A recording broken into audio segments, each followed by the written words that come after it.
예수님이 하늘로 올려지신 후에 주의 말씀을 쫓아 사도들과 예수님의 동생들을 비롯한 120명쯤 되는 사람들이 마가의 다락방에 모여서 약속하신 성령을 구하고 기다리고 있습니다.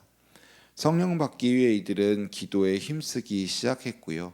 시간이 지나서 1절 말씀에 보니까 오순절 날이 이미 이르매라고 말합니다. 오순절은 구약에선 7.7절 혹은 수장절이라고 불리는 때입니다. 그리고 신약에 와서는 예수님이 부활하신 후에 약 50일 뒤를 말합니다. 이 오순절에 성령께서 임하십니다. 모여있는 모든 사람들에게 임하셨고 또한 그를 따르는 신비한 일들이 함께 일어납니다. 그리고 그들이 다 성령의 충만함을 받고 다른 언어들, 즉 각 지역의 방언으로 하나님 나라의 일을 말하기 시작합니다. 그러면 그들에게 임하신 성령은 어느 때에 오셨을까요? 1절에 보니까 그들이 다 같이 한 곳에 모였을 때 오신 것을 볼 수 있습니다. 예수 믿는 사람들의 모임은, 그리고 예수 믿는 사람 각 한 사람 한 사람은 성령이 함께 하시는 성전입니다. 이 성전, 이 교회, 우리 개개인이 교회이고요. 이 교회들이 함께 모여서 교회 공동체를 이룹니다. 성령은 많은 사람이 꼭 모였다고 해서 오시는 것은 아닙니다. 물건을 사고 파는 백화점이나 아니면 국회나 많은 뉴스가 있는 방송국에는 임하시지 않습니다. 임하실 수 있지만 그곳에서 역사하시지는 않습니다. 성령은 믿는 사람들의 모임 가운데 임하시고 그 가운데서 역사하십니다. 그러나 만일 믿는 하나님의 백성들이 말씀대로 말씀을 붙들고 기도하거나 하지 않고 세상 이야기나 다른 이야기, 나의 자랑 이런 것들만 한다면 성령은 그 가운데서 역사하시지 않습니다. 우리가 모여서 기도할 때에 성령께서 임하시고 역사하신다는 것을 우리는 잘 알고 있습니다.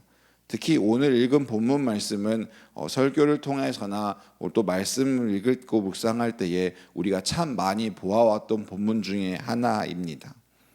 그러면 그들에게 임하신 성령은 어떻게 임하셨을까요? 참으로 놀랍고 신비한 방식으로 임하신 것을 볼 수 있습니다. 2절 이하에 보면 먼저 급하고 강한 바람 같은 소리가 있는데 온 집에 가득했다라고 말합니다. 원래 성령은 눈에 보이시지 않는 분이지요. 그래서 성령이 우리에게 임하셔도 우리는 우리 눈으로 성령을 볼 수 없습니다. 다만 성령이 우리에게 충만하게 나타나셨을 때에 우리가 현상을 통해서 성령이 임하셨다는 것을 우리가 짐작할 수 있는 것이지 우리의 육안으로는 성령은 보이시지 않습니다. 그러나 오순절에 임하신 성령은 귀로 들을 수 있고 눈으로 볼 수 있는 모습으로 임하신 것을 볼 수 있습니다. 급하고 강한 바람 같은 소리라고 했는데요.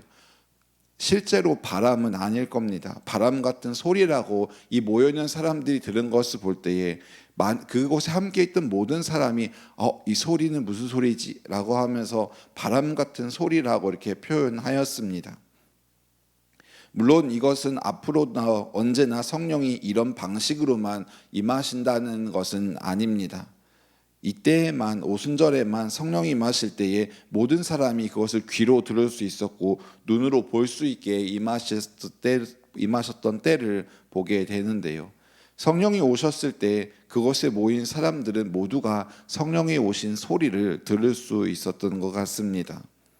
두 번째로는 불의 혀처럼 갈라지는 것들이 각 사람 위에 하나씩 임하여 있는 것을 이들이 보게 됩니다.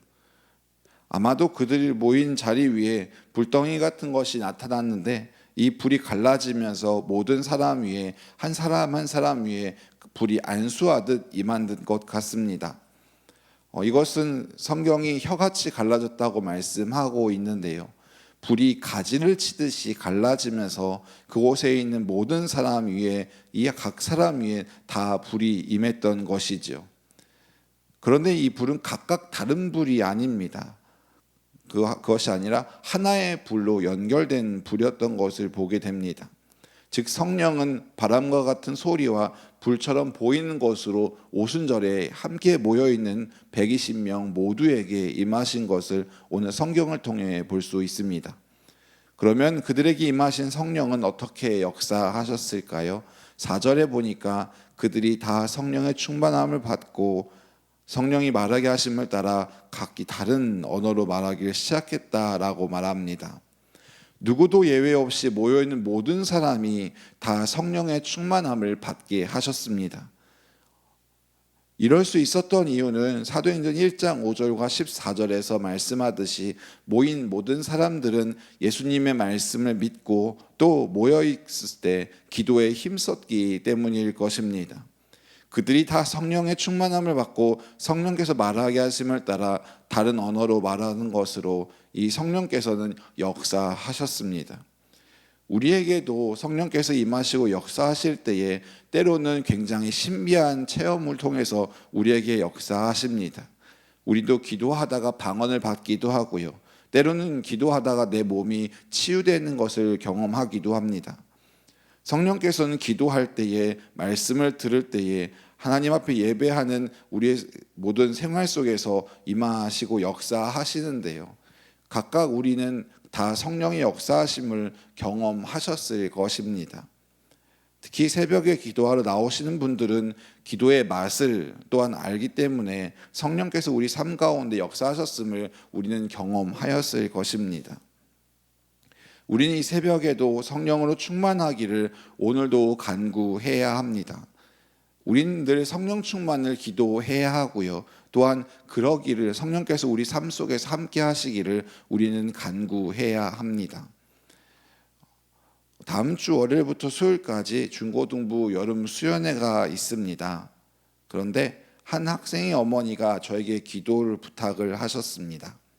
우리 아이가 이번 수련회 때 방언받게 기도해 주세요 라고 하는 기도의 부탁을 하셨습니다. 저는 이 이야기를 듣고 참 감사했습니다. 왜냐하면 자녀가 성령 받고 하나님의 성령의 은사를 체험하도록 기도 부탁을 했기 때문입니다. 그 자체가 그 학생과 그 가정에 참 소망이 있는 것을 저는 느끼고 보았습니다. 바라기는 우리 성도님들께서 이 새벽에 나를 위해서 개인적으로 기도할 때에 성령 충만하기를 기도하고요. 또 이 새벽에 함께 기도해 주실 때에 우리 중고등부 학생들이 또 우리 청년들이 이번 여름 수련을 통해서 성령의 충만함을 경험하고 은사를 경험하고 체험해서 지식으로만 아는 성령님이 아니라 체험을 통해 성령의 충만함을 경험하는 학생들이 될 수 있도록 청년들이 될 수 있도록 기도해 주시는 새벽이 되면 어떨까요? 말씀을 마치겠습니다. 우리는 성령의 충만함을 간구해야 합니다. 그리고 우리 자녀들도 성령의 충만을 받기를 우리는 기도해야 합니다. 우리 모두가 성령으로 충만하여서 오늘도 주 안에서 승리하는 저와 여러분이 다 되시기를 예수님의 이름으로 축원합니다.